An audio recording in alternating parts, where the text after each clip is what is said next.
Un día Jesús estaba enseñando y estaba también sentados ahí algunos fariseos y doctores de la ley, venidos de todas las aldeas de Galilea, de Judea y de Jerusalén. El poder del Señor estaba con él para que hiciera curaciones. Llegaron unos hombres que traían en una camilla a un paralítico y trataban de entrar para colocarlo delante de él. Pero como no encontraban por dónde meterlo a causa de la muchedumbre, subieron al techo y por entre las tejas lo descolgaron en la camilla y se lo pusieron delante a Jesús. Cuando él vio la fe de aquellos hombres, dijo al paralítico: amigo mío, se te perdonan tus pecados. Entonces los escribas y fariseos comenzaron a pensar: ¿quién es este individuo que así blasfema? ¿Quién sino solo Dios puede perdonar los pecados? Jesús, conociendo sus pensamientos, les replicó: ¿qué están pensando? ¿Qué es más fácil decir: ¿se te perdonan tus pecados? O levántate y anda. Pues para que vean que el Hijo del Hombre tiene poder en la tierra para perdonar los pecados, dijo entonces al paralítico: yo te lo mando, levántate, toma tu camilla y vete a tu casa. El paralítico se levantó inmediatamente en presencia de todos, tomó la camilla donde había estado tendido y se fue a su casa glorificando a Dios. Todos quedaron atónitos y daban gloria a Dios, y llenos de temor decían: hoy hemos visto maravillas. Palabra del Señor. Por las palabras del Santo Evangelio sean perdonados nuestros pecados. Siéntense, hermanos, por favor. Nos encontramos hoy con Jesús en Cafarnaúm, un lugar donde el Señor va a obrar una gran cantidad de milagros. Y uno de los milagros que más van a sobresalir es la curación de este paralítico, que le van a descolgar por el techo de su casa. Es cierto, es extraordinario el milagro de la curación de este paralítico, pero con facilidad pasamos desadvertido un acontecimiento que podríamos decir que es el que más sobresale en la lectura de hoy. Y es lo que hace Jesús cuando inmediatamente ve a este paralítico. No le dice: ánimo hijo, levántate, quedas curado. No, no. Si nos fijamos bien, el centro de la lectura es que Jesús le dice a aquel hombre: ánimo hijo, tus pecados están perdonados. Ese es el tema más sobresaliente de la lectura que hemos escuchado hoy. Sí es cierto, vamos a ver a unos hombres que tienen una fe tan grande que meten al paralítico por el techo de la casa y por la fe de ellos Jesús lo cura, aquel hombre, ¿verdad?, que se levanta, la incredulidad de aquella gente, sí, pero esos son como aspectos secundarios. Lo principal que la lectura hoy nos presenta es ese acontecimiento. Y aquí viene una frase que yo quisiera tomar hoy con ustedes. Los doctores de la ley y los maestros que estaban ahí: ¿quién es este? Solo Dios puede perdonar los pecados. Jesús, conociendo lo que estaban diciendo, les dijo: ¿qué están pensando? ¿Qué es más fácil decir? ¿Se te perdonan los pecados o levántate y anda? ¿Qué creen ustedes que es más fácil? Dijo Jesús. Pues para ellos lo más fácil es decir: ánimo, tus pecados están perdonados, ¿verdad? Porque eso solamente hay que decirlo de labios. Ah, bueno, si eso es lo más fácil para ustedes, entonces pues para que vean que el Hijo del Hombre tiene poder en la tierra para perdonar los pecados, esta frase no lo olviden: el Hijo del Hombre tiene poder en la tierra para perdonar los pecados. Dijo entonces al paralítico: yo te lo mando, levántate, toma tu camilla y vete a tu casa. ¿Por qué Jesús obró el milagro de curar a ese hombre que estaba paralítico? Para que ellos comprobaran que Jesús también tenía poder para perdonar los pecados. Por eso lo curó, para que vean que el Hijo del Hombre tiene también poder para perdonar los pecados. Le dijo al paralítico: toma tu camilla y anda. Los hermanos separados uno de los sacramentos que más rechazan ellos es el sacramento de la confesión. Y ellos dicen esto, ¿cómo un hombre pecador igual que yo me va a poder perdonar los pecados? ¿Cómo voy a ir yo a decirle a un hombre pecador que me perdone los pecados? Yo me confieso con Dios, Él es el que me puede perdonar, pero un hombre pecador igual que yo. En tiempo pascual leemos un texto, después de que Jesús ha resucitado, en el Evangelio de San Juan, dice Jesús esta frase. Por eso les dije que no olvidaran esta frase, miren. El Hijo del Hombre tiene poder en la tierra para perdonar los pecados. Acuérdense de la frase que dice hoy San Lucas, capítulo 5. El Hijo del Hombre tiene poder para perdonar los pecados. En el Evangelio de San Juan, después de que ha resucitado el Señor, dice esta frase: me ha sido dado todo poder en el cielo y en la tierra. Y se lo dice a sus discípulos después de resucitar: a quienes ustedes les perdonen los pecados, les quedarán perdonados, y a los que no se los perdonen, les quedarán sin perdonar. ¿A quién se lo está diciendo? ¿A ángeles bajados del cielo? No, se lo está diciendo a sus discípulos, a sus apóstoles. ¿Y quiénes están ahí?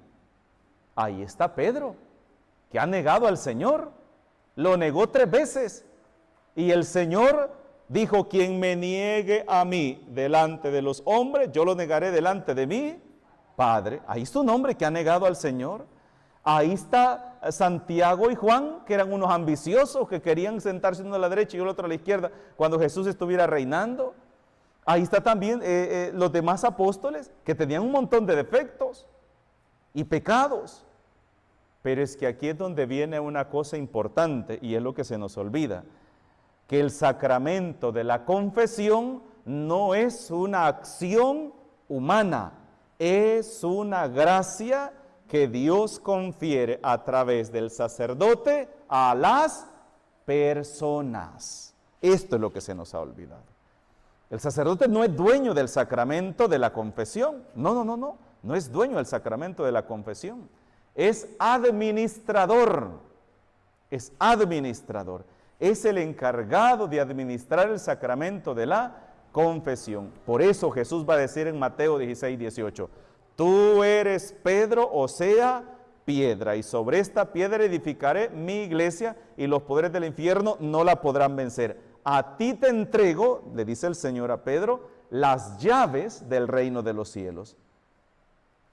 Lo que tú ates aquí en la tierra estará atado en el cielo, y lo que tú desates aquí estará desatado en el cielo. Si Jesús es maestro, y Él ha venido a fundar su iglesia, a edificar su iglesia, fundar. Los hermanos separados dicen que Jesús no fundó ninguna iglesia. Están perdidos estos hermanitos. Mateo 16, 18, tú eres Pedro, y sobre esta piedra edificaré mi iglesia. Jesús fundó una iglesia. Y fundó iglesia cuando empezó a reunir un grupo de personas y las empezó a preparar, porque ellos iban a ser los continuadores. Por eso en Mateo 28, 20 dice: vayan y hagan que todos los pueblos, capítulo 28 es el último, ya después de que Jesús ha resucitado y antes de ascender a los cielos da esta misión: vayan por todo el mundo y hagan que todos los pueblos sean mis discípulos, bautícenlos en el nombre del Padre, del Hijo y del Espíritu Santo, y enséñenles a cumplir todo lo que yo les he encomendado. Yo estoy con ustedes hasta el fin del mundo. Ahí está la iglesia. Aquella iglesia que dice en Mateo 16, 18, hoy en Mateo 28, 20, la está mandando a todo el mundo. ¿Y será que los apóstoles iban a ir a todo el mundo? No, hermanito, eso lo eran 12. ¿Cómo? Lo que iban a hacer ellos era elegir más personas. Y estas personas iban a ir, continuando, hasta hacer llegar el mensaje de la palabra de Dios a todos los rincones de la tierra. Pero Jesús funda una iglesia y da unos sacramentos, da unas pautas, y dentro de estas pautas, dentro de estos sacramentos, el sacramento de la misericordia es el sacramento de la confesión. ¿Y qué es lo que hace el sacramento de la confesión? Reconciliarnos con Dios, reconciliarnos con Dios. Si Jesús es el maestro y busca discípulos, y él mismo va a decir, el discípulo tiene que llegar a ser como su maestro. Esa es la meta del discípulo, aprender de su maestro y actuar como su maestro. Si Jesús perdonaba los pecados, entonces la misión de los discípulos, ¿cuál es? Perdonar los pecados también.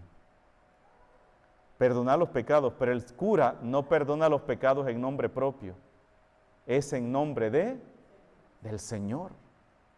Y es el nombre del Señor que perdona los pecados. Claro, el demonio lo que más quiere en el mundo, ¿qué es? Que el hombre esté atrapado en el pecado y entre menos se suelte mejor. Por eso es enemigo de la confesión. Por eso es enemigo de la confesión. Enemigo terrible. Una de las cosas que a veces desconocemos, hermanos, sobre el sacramento de la confesión son la grandeza, la estima y el valor que tiene el sacramento de la confesión dentro de la iglesia. El sacerdote no es dueño del sacramento de la confesión, es un administrador.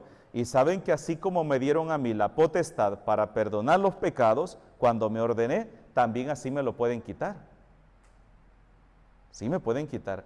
Cuando yo vine acá, los que vinieron a recibirme, ¿quiénes vinieron a recibirme? Ah, vaya, porque algunos no vinieron a recibir. Ya el otro mes cumplo 8 años de haber venido y algunos no me vinieron a ver. Bien me acuerdo quiénes vinieron. Ah, mentira.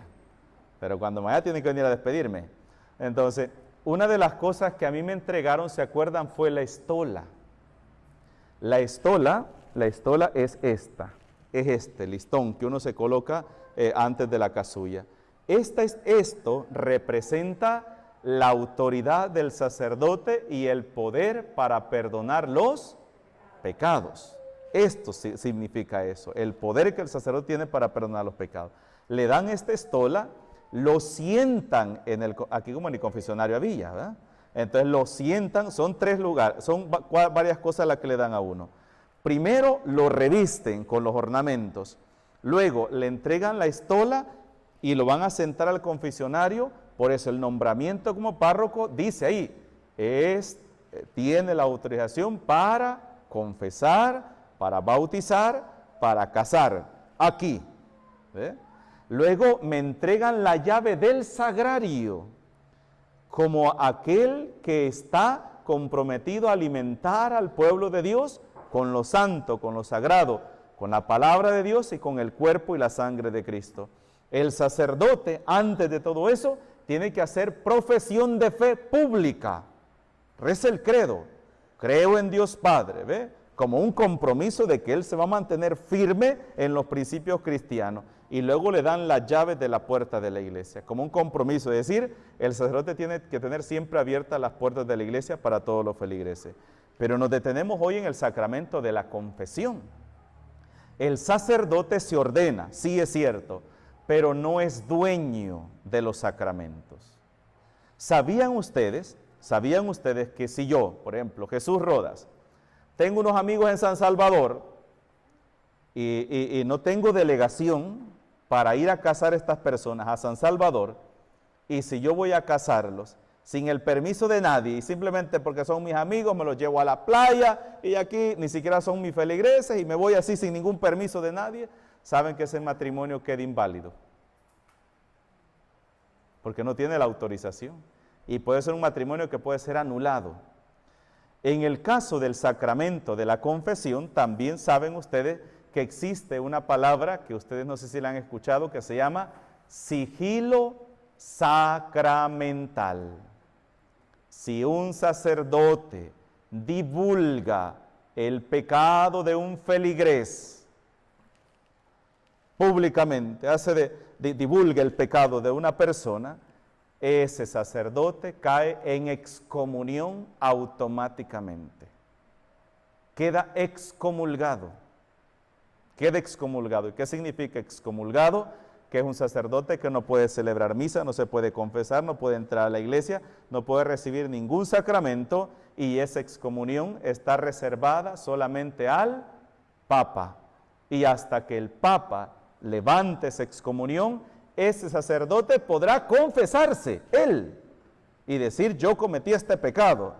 Y además de confesarse, podrá entrar a una iglesia y participar, pero el Papa le va a poner una sanción, y una de las sanciones que pueden ponerle a un sacerdote que divulgue un pecado es que jamás vuelva a confesar. Jamás vuelva a confesar, porque es uno de los delitos más graves, más graves. Otro delito grave que un sacerdote puede caer, y caer automáticamente el sacerdote queda excomulgado, es el caso, como por ejemplo, que llegara una muchacha a confesarse y el sacerdote en la confesión empieza a hacerle propuestas indecentes, a cuenteársela pues. Si esa muchacha, el sacerdote sabe que le cae una excomunión, automáticamente está excomulgado, pero en el momento que esa muchacha va y lo denuncia, le cae una excomunión y puede ser expulsado del estado clerical. Solo para que vean la grandeza, lo sagrado que es el sacramento de la confesión. Porque el sacramento de la confesión es Dios mismo a través del hombre administrando su misericordia al penitente, al pecador. Aquí es donde yo no entiendo a veces, cuando las personas a veces les da miedo acercarse al sacramento de la confesión, cuando saben que es uno de los regalos más grandes que Dios ha dejado a la humanidad. Saben, hermanos, unas cosas así tan grandes que yo como sacerdote he vivido es el hecho de que una persona inmediatamente después de recibir el sacramento de la confesión, muera. Es una de las cosas más grandes que yo he visto en mi vida, y yo digo, esta es la mano de la misericordia de Dios para la humanidad. En Victoria estuve 4 años, varios años, ¿verdad? Pero como sacerdote 4 años, me tenían miedo algunos que no querían confesarse conmigo, porque decían que el que confesaba conmigo lo mandaba yo directo para el otro mundo. No, hermanitos, no es así. Es una gracia, pienso yo, el hecho de que Dios no se lleve a una persona sin haber recibido el sacramento de la confesión. Un caso que a mí hasta me sorprendió a mí, ¿verdad? Fue un señor allá, las confesiones, los domingos, bueno, como éramos 3 sacerdotes, ¿verdad? Uno estaba celebrando y el otro confesando. Entonces uno se sentaba a confesar, terminaba la misa y uno seguía confesando.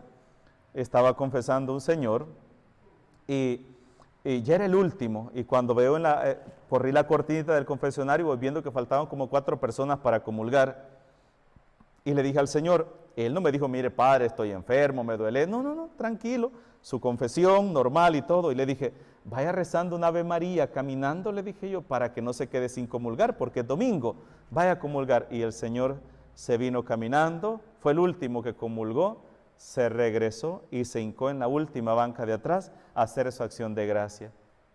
No había terminado su acción de gracias cuando se fue de lado. Y todos pensaron que se había desmayado, y cuando yo salí del confesionario a ver, el Señor estaba muerto.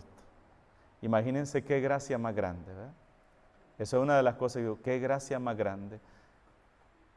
Dios, que ha dejado este sacramento, espera que la persona se purifique de su corazón y de su alma para luego poder llevarla a su presencia. Solo para que ustedes vean, ¿se acuerdan? Ñamari creo que llamaba la señora de la Santa Elena, ¿verdad? Una señora que por tristeza, ¿verdad? No toda su familia, pero la mayoría se hicieron protestantes, y a ella le decía, mire, ahorita que puede caminar, vaya usted a la iglesia, pero cuando usted caiga en cama, aquí en la casa no va a poner un pie un cura, aquí no va a venir. Y la señora cayó grave y empezó a agonizar días y días y días, agonizando, y llegó una hermana de ella, una hermanita, y cuando llegó a verla le dice, ay hermana, le dice, ¿en qué suplicio te tienen tus hijos? Así le dijo. ¿En qué suplicio, en qué tortura te tienen tus hijos? Y le dice, ¿y por qué tía dice eso? Porque mi hermana, mientras no venga un sacerdote, ella no va a morir. Así le dijo, mientras no venga un sacerdote, no va a morir. Entonces, ¿cómo así? Le dijo, ¿cómo no? Porque Dios no va a permitir que ella se muera sin recibir el sacramento de la confesión y la unción de los enfermos. Y vinieron unas muchachas aquí, que yo después jamás las volví a ver, ¿verdad? Miren, me dijo, fíjese, me dijo, que me han mandado a buscarlo, porque dicen que mi tía, me dijo, no se muere porque no ha ido un cura a verla, me dijo. ¿Será que puede ir a verla usted? Y le digo, ¿y quién es? Y ya me dijeron el nombre, yo ya me acordaba porque la había visto que llegaba a misa el domingo a la Santa Elena. Cuando yo llegué me acordé de ella, ¿verdad? Y yo saludé, buenas tardes, me vean algo raro algunas, ¿verdad? Otros me saludaron, buenas tardes, y yo llegué, ¿verdad? Y un señor estaba sentado en la cama, se levantó y yo me puse, yo me persiné, nadie se persinó, todo viendo ahí. Y ella empezó a abrir los ojos, como que me quería hablar, ¿verdad? Y me quería hablar al verme, y empecé todo el rito de la unción de los enfermos, y le di la absolución de aquellos pecados que ella en ese momento se estaba arrepintiendo y le pedía perdón al Señor. Y me acuerdo que cuando terminé la unción le dije, vaya a Mari, le dije yo, ya está preparada, el Señor ya perdonó sus pecados y ahora puede presentarse usted delante del Señor sin ningún temor, porque Dios la ha perdonado a través del sacramento. Y la señora empezó a bajar la respiración y empezó a voltear los ojitos para atrás. Me voy, dije yo, antes de que digan que yo le he matado. Llegando aquí a la parroquia y me habían avisado que había muerto. Tenía días de estar agonizando esa señora y no se moría mientras no pasaba eso. Otro señor en Victoria pasó eso, a él le dio un derrame y quedó en estado vegetal, no se movía. El señor, nosotros nos fuimos para retiro el día lunes y a él le dio eso el lunes en la noche. Y lo llevaron al hospital y le dijeron, a Miriam se llama la esposa de él, que es la presidenta de la Cofradía del Divino Niño en Victoria. Entonces ella, nosotros estábamos, todos los sacerdotes estábamos en retiro, y cuando estamos en retiro no hay permiso para salir. Se lo dieron para que se lo llevara a su casa y le dijeron, no, él ya no tiene cura, mejor lléveselo y que muera en su casa, porque él ya no va a vivir. Y ella decía, Dios mío, decía ella, ¿y cómo voy a hacer? ¿Y si muere? ¿Y la misa? Una persona de iglesia. Hermanos, regresamos el viernes en la noche del retiro y nos estaban esperando. Y fuimos los tres padres, el padre Salvador, el padre Oscar y yo, los tres nos fuimos de una vez a visitar a la niña Miriam, que tenía a su esposo joven, y había caído inmediatamente así enfermo el Señor. Solo esperó que le diéramos la unción y murió. Solo eso estaba esperando. ¿Qué gracia hay detrás del sacramento de la confesión o de la unción de los enfermos? Que es lo mismo, porque tienen el mismo efecto. ¿Qué gracia hay ahí? Dios actuando a través de manos pecadores, manos impuras como las nuestras, actuando y llevando su misericordia a aquellos que más lo necesitan. Por eso hay tanto rechazo al sacramento de la confesión. Hay tanto rechazo, y yo creo que el sacramento que más odia el diablo es ese, porque el sacramento de la confesión es aquel que rompe las cadenas con las cuales el demonio tiene atrapada a una persona, y desde el momento que el sacramento de la confesión rompe esas cadenas, el diablo ya no tiene ninguna autoridad sobre esa persona. Por eso tenemos que darle gracias al Señor, ¿verdad? Por ese sacramento, y darle gracias también al Señor por el orden sacerdotal, y orar siempre por nuestros sacerdotes, que también, al igual que cada uno de ustedes, está haciendo su proceso de conversión también y su lucha diaria por dar lo mejor a Dios de sí. En el nombre del Padre, del Hijo y del Espíritu Santo. Amén.